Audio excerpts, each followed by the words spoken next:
In a spell of dry weather where birds could find very little water to drink, a thirsty crow found a pitcher with a little water in it. But the pitcher was high, with a narrow neck, and no matter how hard he tried, he couldn't reach the water. The poor crow felt as if he will die of thirst. Then an idea came to him. Picking up some pebbles, he dropped them into the pitcher one by one. With each pebble, the water rose a little higher until it was enough so he can drink.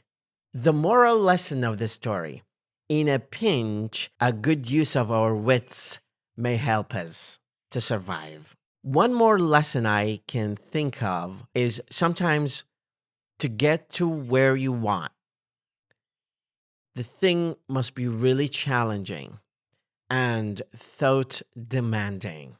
And sometimes, if you want to achieve something, you have to be patient, but also target your effort towards that thing and steadily and slowly achieve it, step by step. Thank you very much.